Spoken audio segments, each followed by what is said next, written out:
नमस्कार, स्वागत है आप सभी का हमारे इस खास कार्यक्रम में जिसका नाम है सुख शांति और समृद्धि।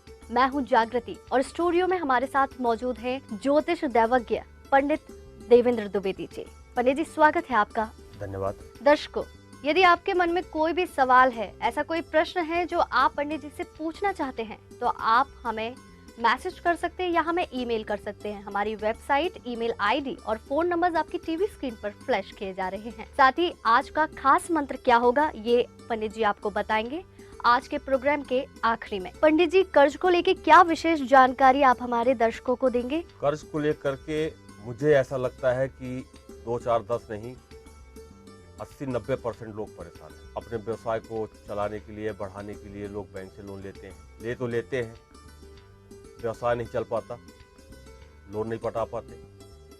जो संपत्ति गारंटी के बतौर पर बैंक रखती है, स्थितियां यहाँ तक आ जाती है कि नीलाम होने की स्थिति बन जाती है। सत्यता तो ये है कि आपके जीवन में दुख कहाँ से आए।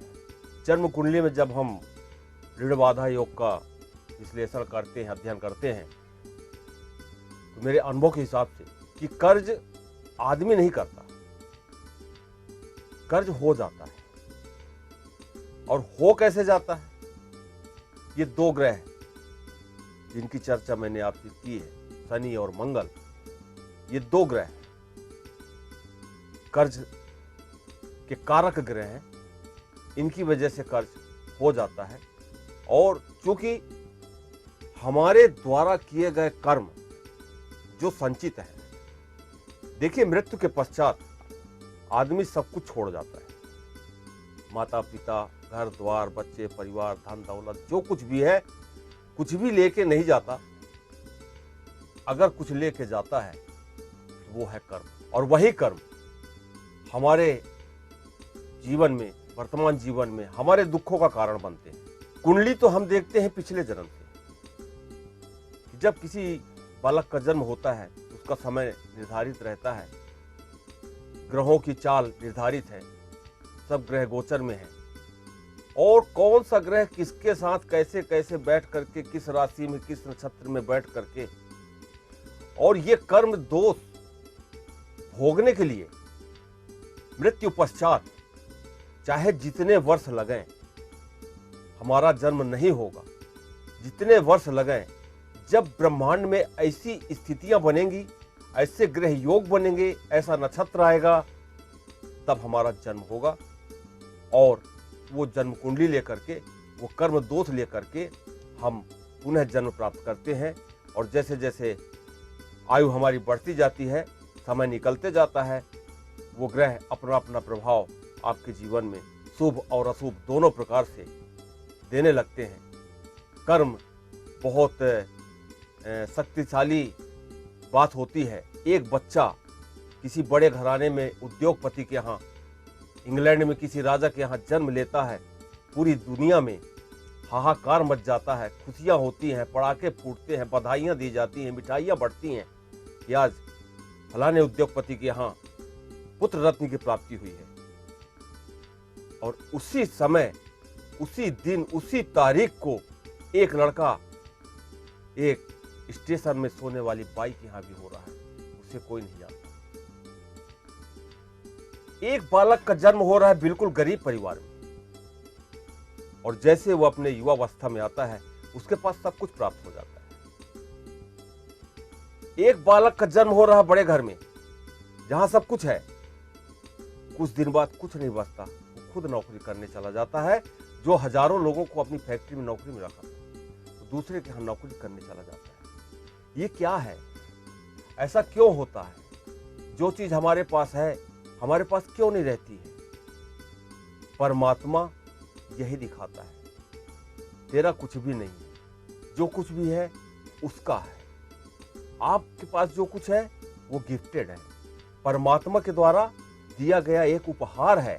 और चूंकि आपने ऐसे कर्म किए, तो गिफ्ट में आपको कर्ज भी उपहार मिलेगा। जिस तरीके से पिछले जन्म के कर्मों का वर्तमान के जन्म में असर है, इस जन्म का आगे के जन्मों में रहेगा, तो क्या ये पीढ़ियों में भी जाता है या फिर उसी व्यक्ति के लिए रहता है जिसके द्वारा ऐसे कोई कर्म किए गए हो? मैं शरीर नहीं हूँ, मैं एक आत्मा हूं, आत्मा मैं हूं। मैं न किसी का बेटा हूं, न किसी का पति, न किसी का पिता। ये सांसारिक मोह माया हमारी जो है, यहां आकर के हम किसी के पिता बने, किसी के पति बने, पुत्र बने, आदि आदि जो रिश्ते हमारे होते हैं।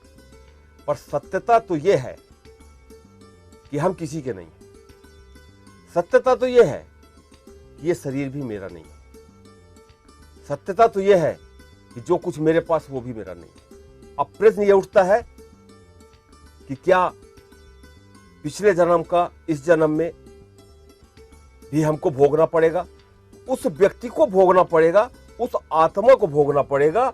उसका जन्म निश्चित रूप से मनुष्य योनि में ही होगा, और इसलिए होगा कि शेष 84 लाख योनियां जो हैं वो सुख से परे हैं। उनके जीवन में दुख ही दुख है। वो सुख का अनुभव नहीं कर सकते। सुख का अनुभव हम कर सकते हैं, मनुष्य कर सकता है। मनुष्य इसलिए कर सकता है कि वो दुख का भी अनुभव कर रहा है, और दुख के बाद थोड़ा सा भी अगर सुख की प्राप्ति होती है, उसे बहुत अच्छा लगता है, अनुभूति होती है, अनुभव करता है। एक किसी जानवर से हम जाने कि उस सुख क्या होता है, वो क्या बताएगा?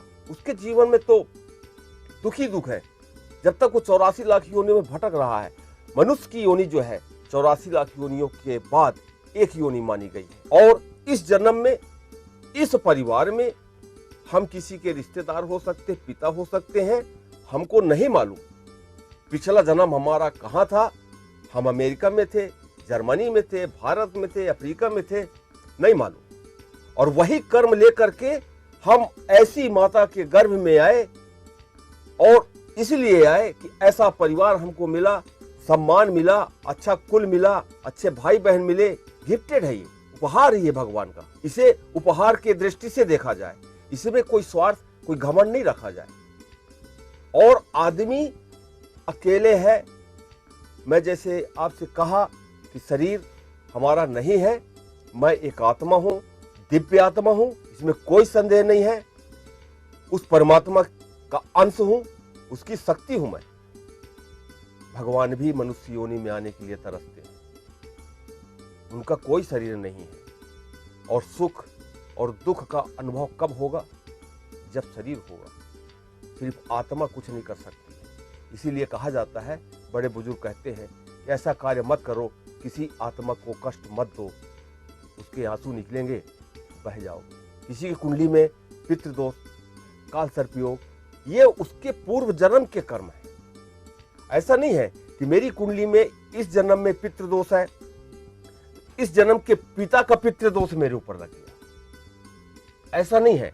पिछले जन्म में जो मेरे पितृ थे, उनका दोष मेरे ऊपर लग गया। और पितृ जो, जहां तक मेरी अपनी सोच है, ये मेरा अपना कथन है कि पितृ स्वयं में श्रापित रहते हैं। मरने के पूर्व वो स्वयं में श्रापित है, इसलिए तो पितृलोक गए। और जो स्वयं में श्रापित नहीं होते तो स्वर्ग सिधारते, वो वहां जाते। तो वो जो स्वयं श्रापित है, वो हमें क्या श्राप देंगे? वो तो भटक रहे हैं।